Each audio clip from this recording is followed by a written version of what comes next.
Hello everyone, welcome back to the channel.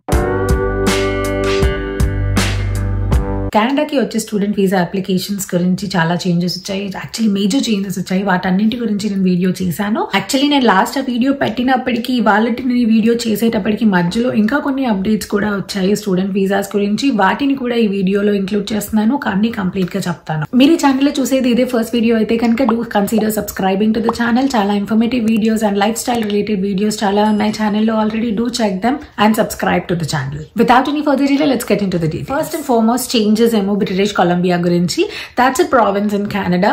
So ఎలాగైతే ఇండియాలో states ఉంటాయో ఇక్కడ కూడా provinces and British Columbia is one of the province ఇక్కడ. సో ఆ ప్రావిన్స్ వాళ్ళు కంప్లీట్ గా స్టూడెంట్స్ ని బ్యాన్ చేశారు. సో మొన్నటి వరకు ఏవైతే అప్డేట్స్ వచ్చాయో అవన్నీ సెంట్రల్ గవర్నమెంట్ నుండి వచ్చినట్టు అనమాట. ఫెడరల్ గవర్నమెంట్ నుంచి అవన్నీ వచ్చాయి central level Canada wide changes అవి.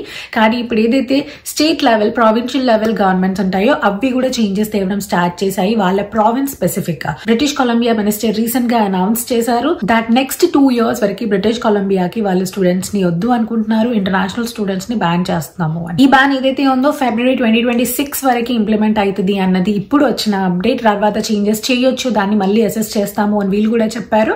బట్ ఇప్పటి మందం అయితే ఇప్పటికి వచ్చిన అప్డేట్ అయితే February 2026 వరకు ఈ బ్యాన్ కంటిన్యూ అవుతుంది ఇంటర్నేషనల్ స్టూడెంట్స్ మీద బ్రిటిష్ కొలంబియాలో. ఈ బ్యాన్ కి వాళ్ళు చెప్పే రీజన్ ఏంటి అంటే ఎక్స్ప్లాయిటివ్ ప్రాక్టీసెస్. చాలా మంది ఇక్కడ వచ్చిన ఇంటర్నేషనల్ స్టూడెంట్స్ ని ఎక్స్ప్లాయిట్ చేస్తున్నారు అనేసి. అండ్ ఏవైతే లెర్నింగ్ ఇన్స్టిట్యూషన్స్ ఉన్నాయో చాలా మట్టికి వీళ్ళు ఏ స్టాండర్డ్స్ కి అయితే వాటిని ఉంచాలి అనుకుంటున్నారో, ఎట్లా వర్క్ చేయాలి అనుకుంటున్నారో అట్లా వర్క్ చేయట్లేదు. కాబట్టి ఈ బ్యాన్ పెట్టాల్సి వస్తుంది so that they can correct them అన్నట్టుగా చెప్పారు. ఈ పబ్లిక్ అండ్ ప్రైవేట్ పార్ట్నర్షిప్ లో రన్ అయ్యే కాలేజెస్ ఏవైతే ఉన్నాయో ఆ ప్రైవేట్ కాలేజెస్ అన్ని చాలా తక్కువ స్టాండర్డ్స్ మెయింటైన్ చేస్తూ క్వాలిటీ ఎడ్యుకేషన్ ఇవ్వకుండా చాలా మంది పిల్లల్ని తెచ్చేస్తున్నారు. చాలా మంది స్టూడెంట్స్ ఇక్కడికి వచ్చేస్తున్నారు. బట్ కెనడా లెవెల్ ఆఫ్ ఏదైతే స్టాండర్డ్ మేము మెయింటైన్ చేయాలి అనుకుంటున్నామో ఎడ్యుకేషన్ కోసం అది ఆ కాలేజెస్ లో మెయింటైన్ అవ్వట్లేదు అండ్ స్టూడెంట్స్ సఫర్ అవుతున్నారు. దానివల్ల ఒక ఇండియన్ ఇంటర్నేషనల్ స్టూడెంట్ ఇండియాలో వాళ్ళ పేరెంట్స్ సేవ్ చేసిన అమౌంట్ తోని అవన్నిటితోని తను ఇక్కడికి మూవ్ అయ్యాక ఇక్కడికి వచ్చాక తను రియలైజ్ అయ్యింది ఏంటి అని అంటే ఆన్లైన్ క్లాసెస్ అని తెలిసింది అని అంటే అసలు అక్కడ ఒక ప్రాపర్ ఒక ఇన్స్టిట్యూటే లేదనమాట. ప్రాపర్ కాలేజీ సెటప్ లేదు అక్కడ. వాళ్ళు ఒక చిన్న ఒక 2 or 3 rooms ఒక ఆఫీస్ లాగా ఉంది అండ్ అవి ఆన్లైన్ క్లాసెస్ అని చెప్పారు అంట. అన్ని లక్షలు పెట్టి అంత దూరం నుండి ఇక్కడికి ఆన్లైన్ క్లాసెస్ అటెండ్ అవ్వడానికి నేను ఇంత దూరం వచ్చింది అనేసి తను ఫీల్ అయ్యింది అంట. తను ఆ ఇష్యూ రేస్ చేసింది. సో అలానే చాలా సిచ్యువేషన్స్ జరిగాయి అంట. సో ఇట్స్ బేసికలీ అంతే కదా, క్వాలిటీ ఆఫ్ ఎడ్యుకేషన్. ఏదైనా కాలేజ్ కి వెళ్ళి ఆ సిచ్యువేషన్స్ లైవ్ లో చూసి అక్కడ టీచర్స్ దగ్గర లెక్చరర్స్ దగ్గర నేర్చుకుంది డిఫరెంట్ గా ఉంటుంది. ఆన్లైన్ లో మనం అటెండ్ అయ్యి లేకపోతే ఆ జనరల్ కంప్లీట్ ఆన్లైన్ లోనే వర్చువల్ గా జరిగిన క్లాసెస్ డిఫరెంట్ గా ఉంటాయి. స్పెషల్లీ ఎవరైతే అకాడమిక్స్ కోసం ప్రాపర్ కోర్సెస్ కి వస్తున్నారో, ఏదైనా షార్ట్ టర్మ్ కోర్సెస్ అంటే గనక ఒక వారం 2 వారాలు క్రాష్ కోర్సెస్ ఉంటాయి కదా, అట్లాంటివి డిఫరెంట్. కానీ ఇలాంటి కోర్సెస్ కి ఏదైతే అకాడమిక్స్ ఉన్నాయో వాటిలో కాలేజ్ కి వెళ్తేనే ఇట్స్ బెస్ట్ అండ్ కాలేజ్ లో వెళ్ళి చదువుకుంటేనే ప్రాపర్ గా వస్తుంది అన్నది ఇట్స్ ఫ్యాక్ట్. ఇక్కడికి వచ్చాక కొన్ని సిచ్యువేషన్స్ లో అలా జరగట్లేదు. ఇవన్నీ లిమిటేషన్స్ ఏవైతే ఉన్నాయో అవి అందుకే పెడుతున్నాము సో దాట్ వి అండర్స్టాండ్. ఎవరైతే ఆ బ్యాడ్ యాక్టర్స్ అని వాళ్ళు యూజ్ చేశారో నేను లాస్ట్ వీడియోలో కూడా మెన్షన్ చేశాను. సో ఆ బ్యాడ్ యాక్టర్స్ ఎవరైతే ఉన్నారో ఆ ఇన్స్టిట్యూషన్స్ ఏవైతే ఉన్నాయో వాటి మీద మంచి యాక్షన్ తీసుకోవడానికి అని చెప్పారు. She also mention that this is kind of a warning for all those bad actors ఎవరైతే ప్రాపర్ ఎడ్యుకేషన్ ఇవ్వకుండా క్వాలిటీ ఆఫ్ ఎడ్యుకేషన్ ఇవ్వకుండా. ఫీజు మాత్రం ఏం తక్కువ ఉండదు, ఫీజు అదే ఉంటుంది. కానీ ఎడ్యుకేషన్ లో ఏదైతే మెయింటైన్ చేయాలో వాళ్ళు ప్రొఫెసర్స్ ని ఎట్లా చేయాలి అవి మాత్రం ఆ స్టాండర్డ్స్ ఉండవు అనమాట. సో వాటన్నింటికి she has clearly mention that it's a warning to everybody that they have to correct their processes. లేదు అంటే కనుక ఫ్యూచర్ లో వాళ్ళకి ప్రాబ్లం అవుతుంది. యాక్చువల్లీ కెనడా వైడ్ రీసెంట్ గా వచ్చిన దాన్ని బట్టి 35% క్యాప్ ఉంటుంది, కెనడా వైడ్ ఉంటుంది. అండ్ పాపులేషన్ వెయిటేజ్ ని బట్టి ఆ ఏదైతే క్యాప్ ఉందో అది డిఫర్ అవుతుంది అని అన్నప్పుడే మనం అనుకున్నాము. నేను లాస్ట్ వీడియోలో కూడా మెన్షన్ చేశాను that Ontario and British Columbia are going to have the highest percentage of cap. ఈ రెండిట్లోనే ఎక్కువ మంది వస్తారు అండ్ అందుకే ఈ రెండింటి మీద ఎక్కువ క్యాప్ ఉండే ఛాన్స్ ఉంది అని నేను లాస్ట్ వీడియోలోనే చెప్పాను. But it was not expected that ఆ క్యాప్ పర్సెంటేజే కాకుండా కంప్లీట్ గా బ్యాన్ చేస్తారు బ్రీసీలో అనేసి. And the minister was also mentioning that ఎవరైతే స్టూడెంట్స్ ఉన్నారో చదువుకుంటున్న వాళ్ళు ఇంటర్నేషనల్ స్టూడెంట్స్ స్పెషల్ గా దాంట్లో 54% of the members private institutions లో చదువుతున్నారు అని అంట. అక్కడ క్వాలిటీ ఎలా ఉంది అన్నదే వీళ్ళకి ఇప్పుడు ప్రాబ్లం అన్నమాట. బేసికలీ ఒక పెద్ద క్యాంపస్ ఉంటుంది, క్యాంపస్ లో అన్ని ఫెసిలిటీస్ ఉంటాయి, కానీ ఆ క్యాంపస్ బయట వీళ్ళు ఎక్కడో ఒక చిన్న ప్లేస్ లో ఒకటి నడుపుతారనమాట. ఒక కాలేజ్ పబ్లిక్ ప్రైవేట్ పార్ట్నర్షిప్ తోని నడిపినప్పుడు ఇప్పుడు మనకు ఒక 2-3 రూమ్లతోని ఒక చిన్న బిల్డింగ్ ఉంది, అందులో కాలేజ్ పెట్టేస్తారు కదా, అట్లా ఉంటాయి అనమాట.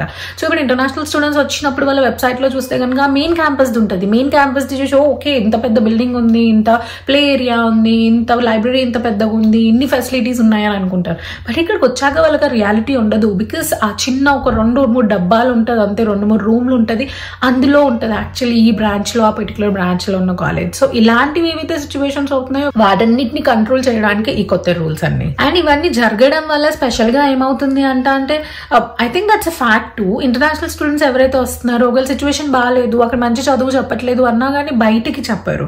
ఒకవేళ నేను ఆ సిచ్యువేషన్ లో ఉన్నా సరే ఎవరైనా బట్ జనరల్ గా వచ్చే వాళ్ళు చదువుకోవడానికి అట్లా వస్తే గనక ఆ ఇష్యూ రేస్ చేసి కంప్లైంట్ చేసి అంత పెద్దగా చెయ్యాలి అనేసి అనుకోము. సర్లే కానీ మనకెందుకు, మనం ఆ ప్రాబ్లమ్ లో ఎందుకు పడడము, వేరే దేశంకి వచ్చినాం మనము, ఈ దేశంకి వచ్చి మనకు అవసరం ఆ కంప్లైంట్స్ అవన్నీ అన్న ఆబ్వియస్ గా అదే మైండ్ సెట్ లో ఉంటారు ప్రతి ఒక్క స్టూడెంట్ కూడా.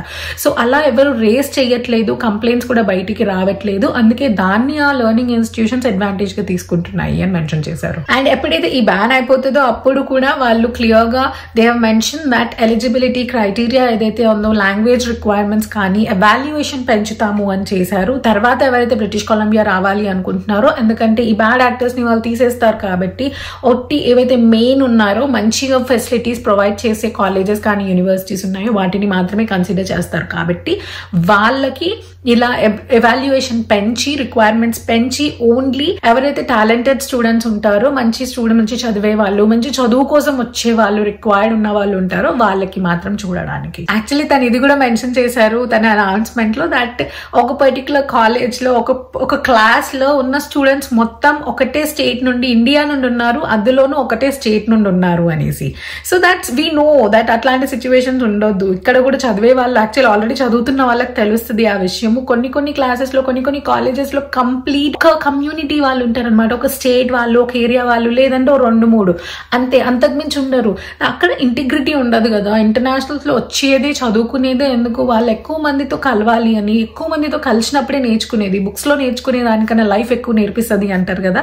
సో జనాల్ని కలిసినప్పుడే, డిఫరెంట్ వెరైటీ ఆఫ్ పీపుల్ ని కలిసినప్పుడే, లేకపోతే ఆ ఇంటిగ్రిటీ మెయింటైన్ చేసినప్పుడే మనం ఎక్కువ నేర్చుకోగలుగుతాం యాజ్ స్టూడెంట్. అండ్ కెనడా కూడా పేరు ఉంటుంది దాట్ ఇంత డైవర్సిఫైడ్ కల్చర్ లో వీళ్ళు చదువుకుంటున్నారు అండ్ డైవర్సిఫైడ్ థింగ్స్ అన్ని నేర్చుకోగలుగుతున్నారు, చాలా స్కోప్ ఉంది అన్నట్టు ఉంటుంది, which is not happening now in few of the learning institutions. అందుకోసమే ఈ ఎవాల్యుయేషన్ ఏదైతే ఉందో దాన్ని కూడా ఇంప్రూవ్ చేస్తాము, బెటర్ స్టాండర్డ్స్ పెడతాము, సో దాట్ స్టూడెంట్స్ ఎవరైతే ఉన్నారో వాళ్ళు రావడానికి కూడా they can prepare more, they can be better situation to get in to a college are university in British Columbia. Still if you have any questions do leave a comment or Instagram లో కూడా message చేయండి, so that I can answer in any short. ఏదైనా చిన్నదైతే కనుక ఏదైనా short లో కానీ ఎలా అయినా కానీ నేను అందరికీ తెలిసేటట్టు చెప్పగలను, or I can reply you on Instagram too. I check all the comments and all the messages. Instagram లో చేసినవి కానీ యూట్యూబ్ లో కానీ అన్ని చేసి చూస్తాను అండ్ రిప్లై ఇస్తాను. కొంచెం లేట్ అవ్వచ్చు రిప్లై ఇవ్వడానికి because of my other schedule, కానీ రిప్లై మాత్రం ఖచ్చితంగా ఇస్తాను. But in Instagram I'm only replying to the people who are following me, so make sure you follow me on Instagram. If you have any questions you can ask me there, I can reply too. And do check shorts on my channel too, చాలా interesting content నేను shorts లో కూడా share చేస్తున్నాను, so అవి కూడా check చేయండి. ఒకవేళ మీ channel subscribe చేసుకొని ఉండకపోతే కనుక do subscribe to the channel and notification bell కూడా రింగ్ చేయండి. ఆల్ నోటిఫికేషన్స్ కి పెట్టండి. ఐ థింక్ కొంతమందికి నోటిఫికేషన్స్ కూడా రావట్లేదు నేను వీడియో పెట్టినప్పుడు. నేను ఇన్స్టాగ్రామ్ లో కూడా అప్డేట్ చేస్తూ ఉంటాను వీడియోస్ అప్లోడ్ చేశాక, so do follow me there also. So yeah, that's all for the video. Hope you liked it. Hit that like button and see you in the next one. Until then, stay happy and stay long.